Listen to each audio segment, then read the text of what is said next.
Hey, good morning. Let's have a talk about this. David Goggins. Have you seen this David Goggins fella? David Goggins is the former Navy SEAL, ultra marathoner, but formerly 300-pound obese man who lost like 108 pounds in a short period of time to join the Navy and become a Navy SEAL. Now he's an ultra runner. He's all the ones, you don't know me, son. You don't know me, son. He's always going around shouting that stuff. Now, is he shouting that stuff when people are there? Is he talking to people? No, he's talking to the demon, the fat demon. He's talking to the fat demon. He's talking to the weak demon. He's talking to, as he says it, he has an alter ego. He has a David Goggins and his alter ego that has helped him to get to where he's at and do what he's doing and go where he's going is Goggins. That's the name, Goggins. So when he says, you don't know me, son. Well, I want to share with you something he said that really, really, really made me think. And it's how we view life and how the trajectory of where we are now to where we're going.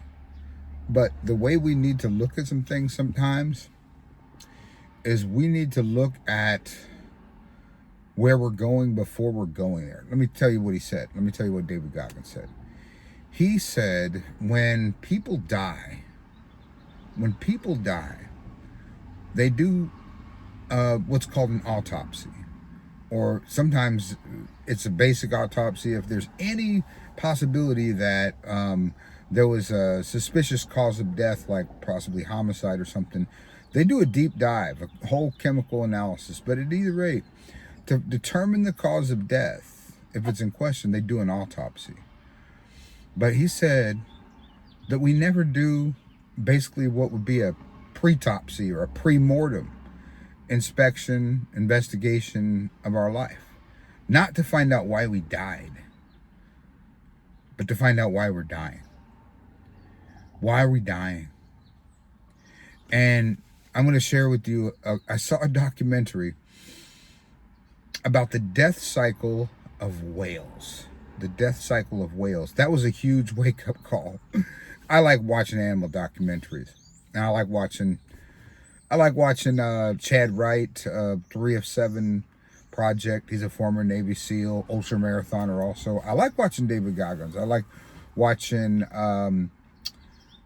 what is his name? Cam's his first. Cameron Haynes. He's another ultra. I like the stories of men who fight the battles, who endure, who persevere. And even now, especially with Cameron Haynes, I think he's the same age as me. Right now, I'll turn 59 in July. Okay. But at any rate, I was watching this documentary on the death cycle of whales and how essentially they die when they come to the place where they have no capacity to stay above water. It's not that they would have to die. It's that they can no longer move to sustain themselves, to keep themselves above water.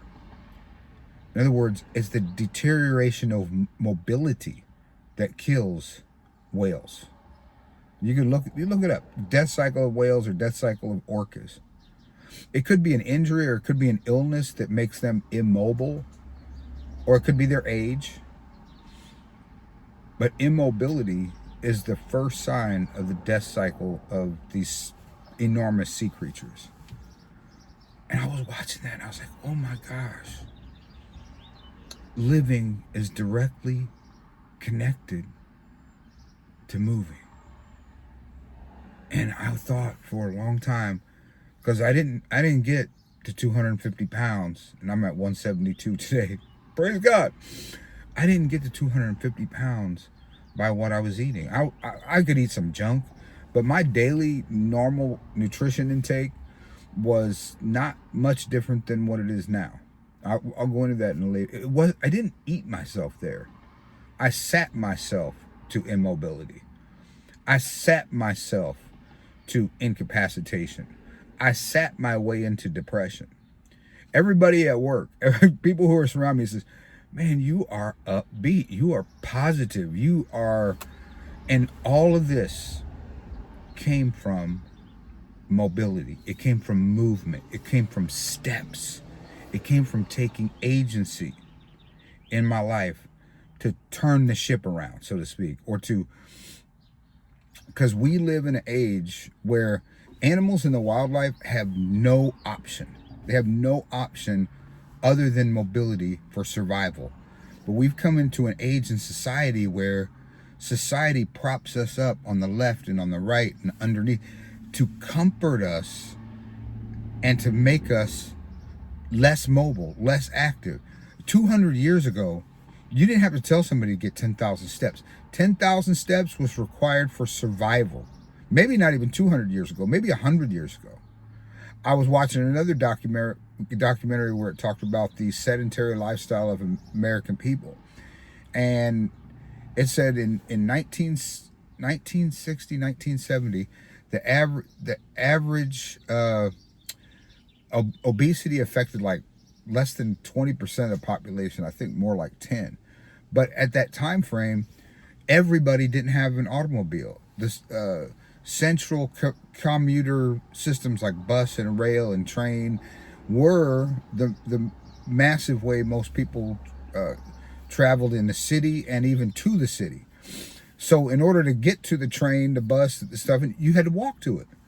So our independence culture that we live in now, our disconnected culture that we live in now, like everybody has to have an automobile. I can literally walk 20 feet around this corner and be in my house. It could be even closer if I pulled up further. I could literally walk 10 feet to my house. So even going to work, I could eliminate all these steps. My point being, I did a deep dive into the things that had changed in my life before and during the decline. And when I say decline in health, decline in mobility, decline in strength, decline in joy. Because as this decline took place, you do literally get in a state of depression. When it was not as bad as many people, because I still work full time, 8 hours a day minimum, 5 days a week minimum, sometimes 6, occasionally 7 days a week in a factory. So that kept me more mobile than the average person who maybe has a desk job or something. So work was keeping me alive. It was the only thing keeping me alive. If I hadn't had that mobility, I would have declined a lot worse. But when you turn that corner, and the things I realized was, wait a minute, my kids all got to be 18. So I'm not running kids all over the place. I'm not going to sporting events. I'm not going to taking them here and there. When I would take them here and there, I went with them. I mean, I always did things with my kids. When I took them to the park, I stayed at the park. I played with them at the park. I went to their sporting events. I went to plays. I went to recitals. I went to, all this different stuff. All that stuff is things that especially in the older age, you don't realize when you take that away, you take out hundreds and then thousands of steps. Another thing was, I was financially less well off in up till the time I mid 40s. I wasn't bad, but I wanted to be able to provide more. So I always had a second and sometimes a third job. So I worked 2 jobs. One of my jobs was I did motorcycle safety instruction for the Motorcycle Safety Foundation, basic rider course and the intermediate rider course. And you literally teach people to ride motorcycles out there on a range. And in that environment, in one class, which is 20 hours, you could do a 20-hour class in a week, I might get 10,000 steps in the class, let alone the other part of my day. So my point being, that's just 2 ways that when I did a pre-mortem or an investigation of why am I dying, I discovered that a lot of things had been figured out of what was normal to me that were part of the decline. And as the decline took place, the joy goes away, the peace goes away, the sense of sustainability of life goes away, the engagement goes away, because I don't really know exactly how to say everything to a woman, but a man needs a struggle. A man needs to be engaged in something where he's doing productive things for others. But we can't forget, brothers, we got to be engaged in doing things that challenge ourselves and are productive for ourselves. Your family, your friends, your brothers and sisters in the Lord, whatever it may be, they don't benefit from a weaker you. They don't benefit from a fatter you. They don't benefit from an obese you. And Brother Edwin Ramirez said the other day something about, man, his last Fat to Fit podcast he did, it rocked. But how many years do you want to spend dying before you die? How many years are you going to spend dying before you die? How long, instead of enduring the suffering and the pain and the struggle of transformation, because you can turn it around, how long will you live in misery? See, there's a big difference between suffering and misery. Suffering is the normal process of life. We're going to suffer. We're going to have struggles. Things are going to come up we never knew anything about. Misery is when you sit in it, when you stew in the circumstances, and you take no agency. You either have none, or you take no agency upon yourself to change your circumstances. That's the definition of misery. All right, give it some thought. Because I think knowing how we got here, knowing, hey man, I'm 50, I'm 100 pounds overweight. If you've always been that way, hey, you don't have much to find out. You have nothing to do. Everything you do should be an improvement. The things you do in diet, the things you do in movement, it should all be an improvement. You get that? Because you have the if you've never been fit, you have the most to look forward to, because every change you make should be an improvement. Well, I'm going to talk about the math in one of my next videos coming up. The math to winning. The math to winning. I hope it should make things clearer on the steps to take to get this thing turned around. Maybe you're taking them already. Drop a comment if you've been taking any steps. And drop a comment and let me know. You get that? You get it? If you take a look back 5 years and you've been declining steadily for 5 years, declining steadily for 10 years. And by that, I don't mean in weight. I mean in all the things that health and fitness brings to your life. That's all declining. Can you think of some things? Can you do a pre-mortem? Can you do an investigation on why you're dying? Is that important? Oh, you know what I discovered? This is going to be my last remark. I started drinking a coffee creamer with sweetener in it about 15 years ago. And judging by the amount of creamer I put in my coffee and the amount of coffee I used to drink, I've cut my coffee consumption in half.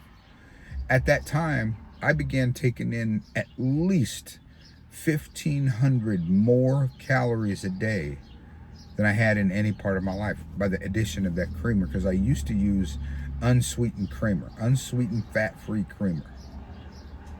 Wow, that's huge. I just discovered that. Now, I still use that creamer. I cut it down by 2/3. I used I was carefully measuring how much of this am I using. Then I did the math. And because this year's motto is ruthless subtraction, I cut it 2/3. I use 1/3 of the amount of the coffee creamer. The rest I use skim milk. It has cut my calories down by almost 3/4. That's how you find out what's killing me. If this made any sense to you, if this benefited you, please drop a comment. Please like, subscribe, share if you care. Like David Goggins said, people are going to find out, what killed you after you die. But can you look now and say, what's killing me right now? All right, till next time, keep fighting.